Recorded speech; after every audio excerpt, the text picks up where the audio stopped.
وقصر وتمم بالخیر۔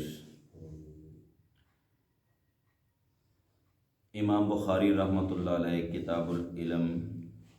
میں بتاتے ہیں، بخاری شریف کی پہلی جلد ہے اور پہلا ہی پارہ ہے، جس طرح مردوں کو وعظ و نصیحت کرنا کہ ایک جگہ پہ، جیسے آپ کو اب اکٹھا کیا ہوا ہے، ایک جگہ پہ مردوں کو بٹھا کر نصیحت کرنا، تو کیا اس طرح عورتوں کو بھی الگ طور پہ نصیحت، درس یا وعظ کیا جا سکتا ہے کہ نہیں؟ علیحدہ طور پہ امام بخاری رحمۃ اللہ علیہ اس بارے میں ایک باب باندھا ہے۔ فرماتے ہیں هل یجعل للنساء یوما علی حدۃ فی العلم، کہ عورتوں کے لیے کیا الگ طور پر، علیحدہ طور پر علم کے حصول کے لیے کوئی دن مقرر کیا جا سکتا ہے کہ نہیں؟ تو یہ کیا جا سکتا ہے۔ دلیل کے طور پہ امام صاحب نے نیچے ایک روایت بیان کی ہے، میں پوری سند پڑھ دیتا ہوں۔ حدثنا آدم قال حدثنا شعبۃ قال حدثني ابن الاصبحانی قال سمعت ابا صالح الذکوان يحدث عن النبی يحدث عن ابی سعید الخدری قال النساء للنبی غالبنا علیک الرجال، عورتوں نے آقا علیہ الصلوۃ والسلام سے کہا، یا رسول اللہ، آپ پر مرد غالب آ چکے ہیں، یعنی وہی آپ کے قریب زیادہ رہتے ہیں، زیادہ درس و تدریس وہ سنتے ہیں، آپ کے احکامات زیادہ وہ سنتے ہیں، تو آپ ایسے کیجئے فَاجْعَلْ لَنَا يَوْمًا مِّن نَفْسِكَ، آپ اپنی طرف سے نہ کوئی ایک دن ہمارے لیے مقرر کر دیں کہ آپ اس دن ہمیں بھی کوئی علم کی باتیں واضح کیا کریں۔ فَوَعَدَهُنَّ يَوْمًا لَقِيَهُنَّ فِيهِ، آپ نے پھر ان کو کسی دن کا وعدہ دیا کہ میں فلاں دن تمہیں واضح کروں گا، تو آپ اپنے اس وعدے کے مطابق آئے اور آپ نے ان کو واضح کیا۔ تو کیا واضح کیا؟ وَأَمَرَهُنَّ فَكَانَ فِيمَا قَالَ لَهُنَّ، اور آپ نے چنا ان کو حکم دیا اور ان کو واضح کیا۔ فَكَانَ فِيمَا قَالَ لَهُنَّ مَا مِنْكُنَّ امْرَأَةً تُقَدِّمُ ثَلَاثَةً مِنْ وُلْدِهَا، آپ نے فرمایا کہ تم میں سے کوئی بھی عورت جس کے 3 بچے جو ہے نا، جو اپنے 3 بچے آگے بھیج دے، تُقَدِّمُ ثَلَاثَةً مِنْ وُلْدِهَا إِلَّا كَانَ لَهَا حِجَابًا مِنَ النَّارِ، کہ وہ بچے اس عورت کے لیے جہنم سے پردہ بن جائیں گے۔ دوسری روایت میں آگے جو ہے نا امام صاحب نے اس میں فرمایا ہے، اس کی وضاحت ہے، اس میں آپ نے فرمایا ہے کہ 3 بچے لم یبلغ الحنس، جو ابھی بلوغت کو نہ پہنچے ہوں، جوان نہ ہوئے ہوں، چھوٹی عمر میں جو بچے فوت ہو جاتے ہیں۔ ایک عورت جو نا کہنے لگی، فقالت امرأۃ وسنین، ایک عورت کہنے لگی، یا رسول اللہ، اگر کسی عورت کے 2 بچے فوت ہوئے ہیں تو اس کے بارے میں کیا وہ 2 بچے بھی اس کے لیے جہنم سے آڑ اور پردہ بن جائیں گے؟ فقال وسنین، آپ نے فرمایا ٹھیک ہے، 2 بھی اگر جس کے فوت ہو گئے تو وہ 2 بچے اس عورت کے لیے جہنم سے پردہ بن جائیں گے، کیونکہ اس بیچاری عورت نے اپنے اس بچوں کی خاطر بڑی تکلیف برداشت کی ہے۔ اور ایک اور روایت میں آتا ہے، وہ کتاب الجنائز میں ہے، کہ جس نے ایک بچہ بھی جس کا فوت ہو گیا، وہ ایک بچہ بھی اس عورت کے لیے جہنم سے پردہ بن جائے گا۔ تو جو چھوٹے بچے فوت ہوتے ہیں نا، اور جو ابھی بچہ جس کی پیدائش نہیں ہوئی، ماں کے پیٹ کے اندر ہی مر گیا ہے، یہ جس کو کچا بچہ کہتے ہیں، وہ بھی اسی حکم میں ہی ہے۔ وہ اگر کسی عورت کے ساتھ ایسا معاملہ بنا ہے تو وہ بچہ بھی اس عورت کے لیے جہنم سے آڑ اور پردہ بن جائے گا۔ آگے امام صاحب نے ایک باب بند ہے، پیچھے جو نا امام صاحب نے کہا تھا کہ فضول سوالوں سے بچنا چاہیے، جیسا کہ آقا علیہ الصلوۃ والسلام سے کسی نے وہ اونٹ کے بارے میں سوال کیا اور تو آپ نے غصے کا بھی اظہار کیا، یعنی فضول سوال جو ہیں جن کا کوئی مقصد نہیں ہوتا ان سوالوں سے بچنا چاہیے۔ اگر کوئی ایسا سوال ہے جو قابل سمجھنے کے قابل ہے یا کوئی بات سمجھ نہیں آئی تو اس کو کیا بندہ بار بار پوچھ سکتا ہے یا اس کو دہرا سکتا ہے کہ نہیں دہرا سکتا؟ کیا یہ ادب کے خلاف تو نہیں ہے؟ امام صاحب نے اس بارے میں وضاحت کر دی ہے، امام بخاری نے، من سمع شیئا،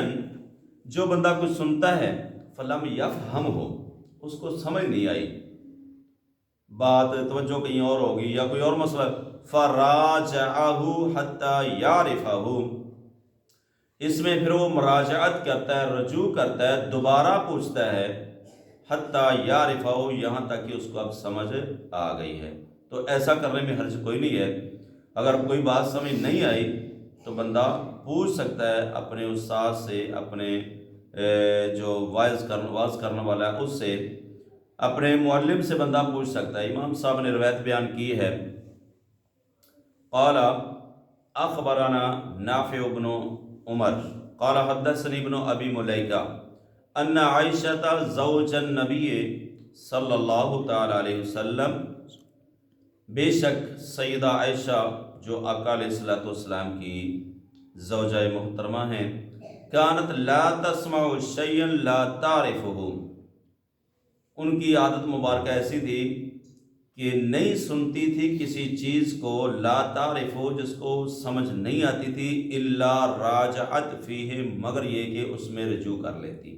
یعنی جس چیز کی سمجھ نہیں آتی تھی وہ دوبارہ پوچھ لیتی تھی، حتی تعرفہ، یہاں تک کہ اس کو سمجھ آ جاتی۔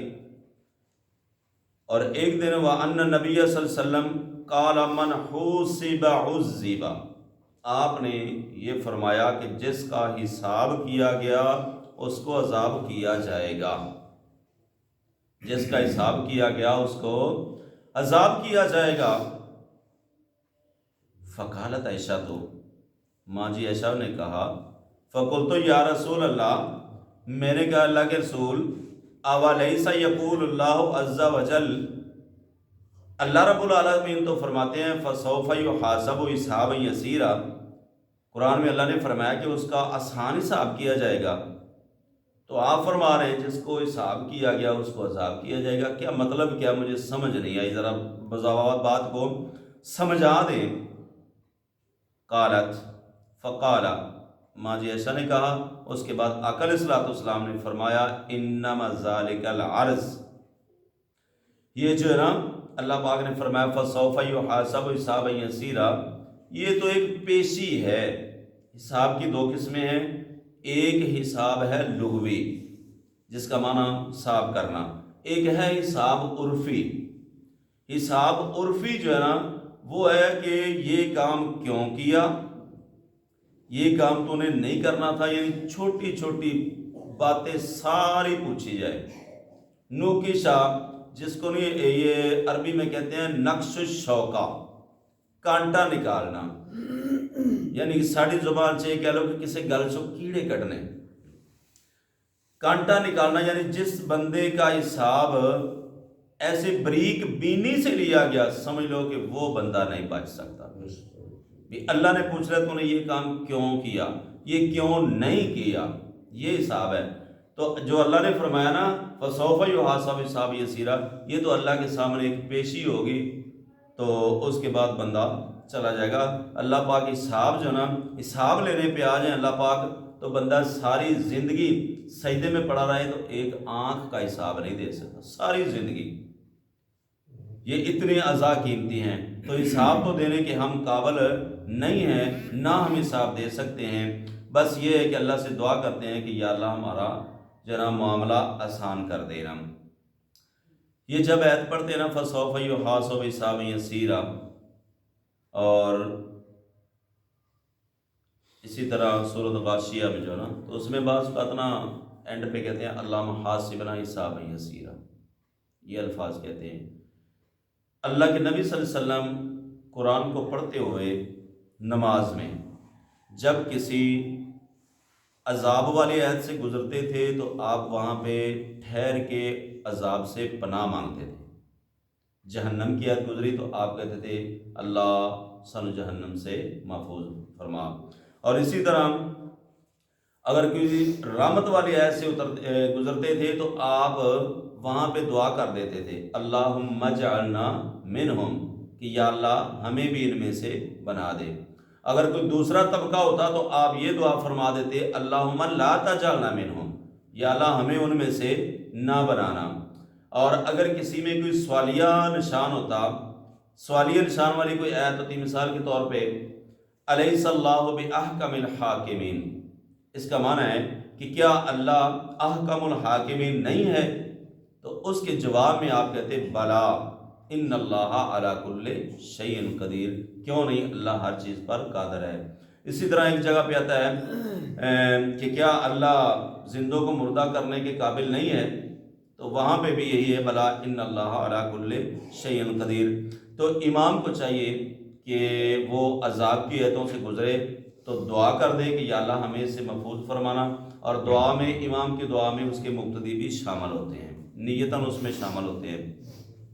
تو امام صاحب نے نا فرمایا، امام بخاری رحمۃ اللہ علیہ نے یہ بات ثابت کر دی ہے کہ اگر کسی کو کوئی بات سمجھ نہیں آتی تو دوبارہ وضاحت کے طور پر بندہ پوچھ سکتا ہے، جیسا کہ آقا علیہ الصلوۃ والسلام سے سیدہ عائشہ رضی اللہ تعالی عنہا نے پوچھا تھا، تو آپ نے بیان فرما دیا عائشہ یہ جو حساب ہے نا فسوف یحاسب حسابا یسیرا، یہ تو ایک عرض ہے، اللہ کے سامنے ایک پیشی ہے، تو جس کا صحیح معنوں میں حساب لیا گیا نا وہ بندہ تو پھر پکی بات ہے پھنس جائے گا۔ اللہ نے صحیح معنوں میں حساب لینا ہی ان کا ہے جن کو جہنم بھیجنا ہے، جن کو اللہ نے جہنم بھیجنا ہے، جو جہنمی ان کا اللہ نے حساب لینا ہے۔ بتاؤ بھئی یہ کام کیوں کیے؟ تو جن پہ اللہ کی مہربانی ہوگی وہ تو بس ٹھیک ہے، اللہ کے سامنے ایک پیشی ہوگی، اس کے بعد ان کو چھوڑ دیا جائے گا۔ اللہ پاک ہم سب کا آسان حساب فرمائے، اور اللہ ہمیں آخرت کی تمام مشکلات سے محفوظ فرمائے، آخرت کی تمام جو مشکلیں ہیں ان کو آسان فرمائے، اور روز محشر محبوب کی سفارش سے ہم سب کو بہرہ مند فرمائے، آمین ثم آمین۔ خیر صاحب جڑے چھوٹے بچے نے تسی دسیا ہے وہ سفارشی بن جان گے، انہوں کا حقیقہ کرنا ضروری ہے اگر وہ فوت بھی ہو جائے؟ نہیں، انہوں نے حقیقہ ضروری اگر ماں دے پیٹ سے فوت ہے نہیں تقریباً ہفتے دا ہو گیا یا ہاں ہفتے تو ہوگا، کیونکہ ہفتے بعد 7 دن تو بعد حقیقہ کرنا ہے نا، جی تو کرنا چاہو تو کر سکتا۔ صحیح، بعض کہتے ہیں کہ جی حقیقہ اگر نہ کیتا جائے تو بچے سفارشی نہیں بن گے۔